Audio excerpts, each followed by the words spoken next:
Hey everybody, this is Brian Entin. Thank you for joining us today. We are in Idaho. If you've been following along with us with this just awful story, the homicide involving four University of Idaho students in Moscow.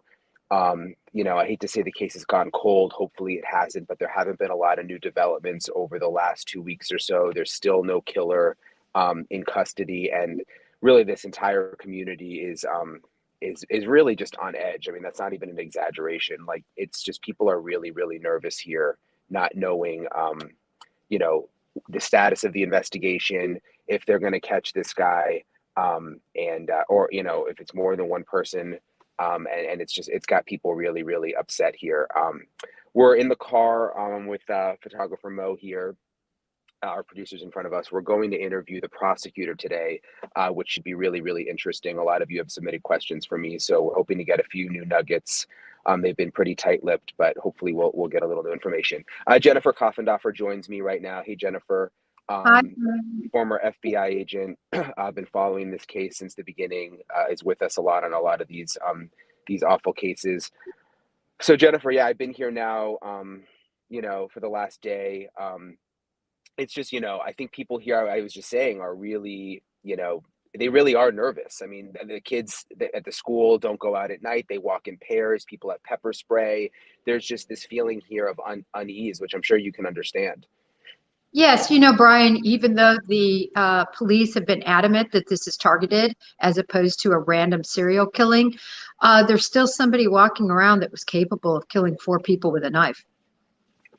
Yeah, right. And I think that's got people nervous. One thing that struck me, because I just got here yesterday and I just saw the scene for the first time, is it's really dense. There's a lot around there. It's not like this house is, in the middle of a field and nothing's around. There's a big apartment building right next door. There's a big parking lot behind the house for that apartment building, and there's other homes surrounding it. So you have to think that someone must have seen something. I mean, granted, it was the middle of the night, but there were a lot of people around, it seemed like. Yeah, people are coming forward, but really they're coming forward with nothing so far in terms of neighbors and people saying they just didn't see anything. And Ring cameras apparently were installed after this incident, not before. So, it's a small, sleepy community, and people were likely asleep at 3, 4, 5 in the morning. Let me get to some questions from people on Twitter. From Matt on Twitter, were fingerprints taken at the scene? If so, were any fingerprints found that cannot be identified to anyone in the home? I would assume, I mean, we saw them in the beginning. That clearly they took a lot of fingerprints, I would think. Right. This scene is going to be analyzed inside and out from an evidence response team that knows how to lift fingerprints and is going to be taking blood and hair and fibers, samples of any and everything, glasses.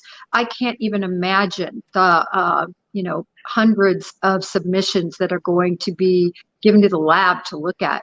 So to the Twitter question, although we haven't seen them, yes, I think it is a definite answer is yes. Yeah, and one other thing that I found being out there talking to the neighbors is they said this was definitely a party house. That house was known for parties, and there was another house in the area known for parties, and they said pretty much every weekend, both nights, a lot of the time, there were just a ton of people coming and going from the house. So when you think about fingerprints, when you think about DNA, I mean, there's probably a lot of it in there. It's going to make it so complicated. And that's why this is taking so long. Even once they try to see if they even have usable fingerprints, because there's very specific points that need to be, found within the print that is lifted to be able to do a comparison. Same with DNA. There has to be a profile for the lab to come up with, and it's going to be hard based on exactly what you said. And once you get that, you have to find the people to compare it to.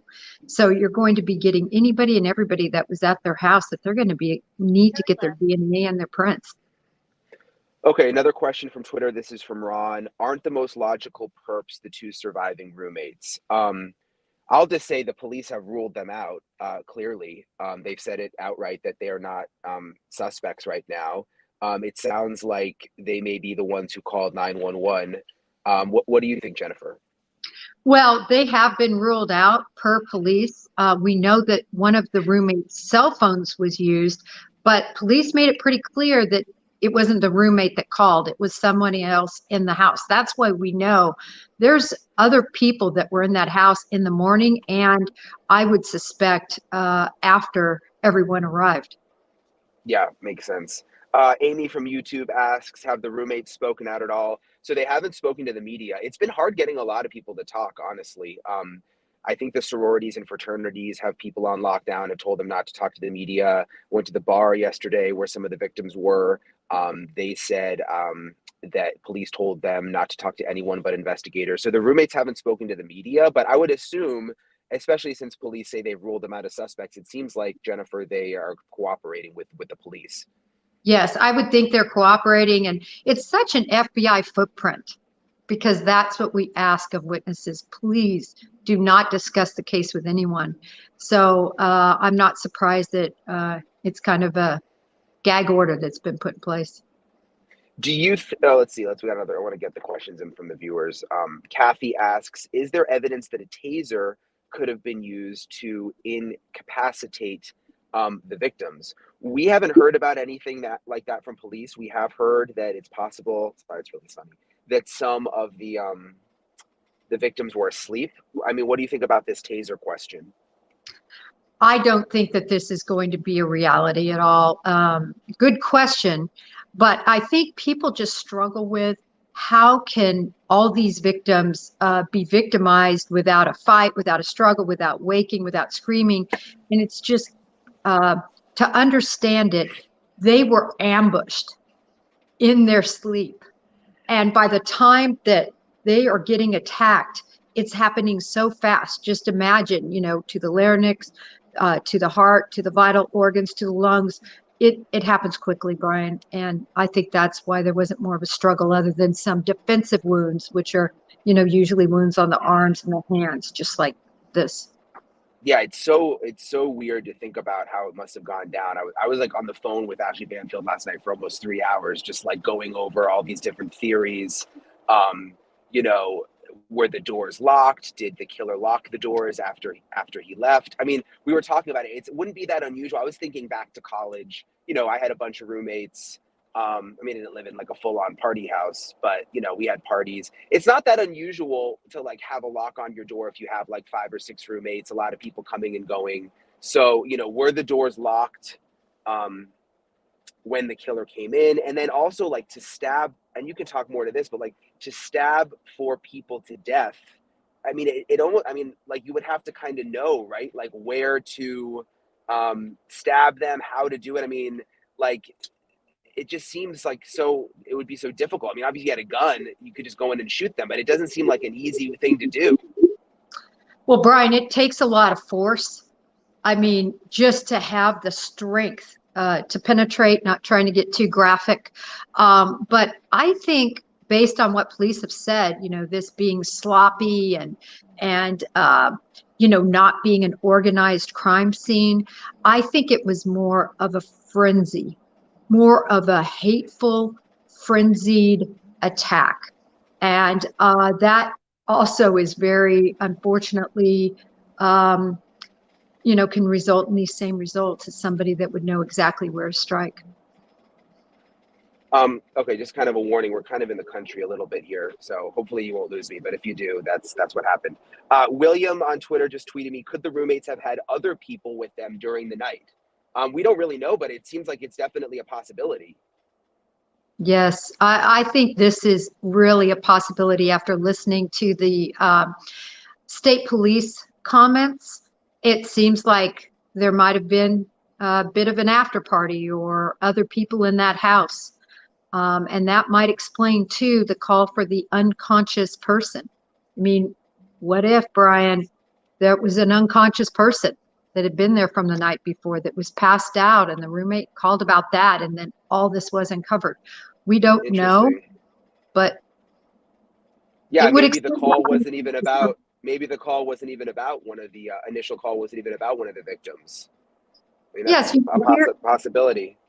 they're in a house and there's privacy. right? You know, that's probably the threshold that your roommate didn't enter. It's kind of a party house. Everybody can go everywhere, but the bedrooms might have been more private. Yeah. Okay, Michelle asks, have they confirmed there is only one murder weapon? Um, I don't think they've actually said, I mean, they said that it was a knife. They didn't give specifics on the knife, though, which is something I kind of want to try to drill down on today. Um, I mean, could it be more than one, do you think? Well, Brian, They said it's one. early on, the coroner made a statement, you know, in her first press conference, and she said it was a knife. And then they asked if it was the same knife used on the victims. And she just spontaneously says yes. And then she sort of backtracks a little and says, well, I guess it could be multiple knives that were the same kind, which is this fixed blade knife. When I first heard that, Brian, I was very convinced that it's one killer because of that. You know, multiple killers wouldn't have the exact same knife, likely. And again, I don't want to get gruesome, and I always try to think of the victims' families.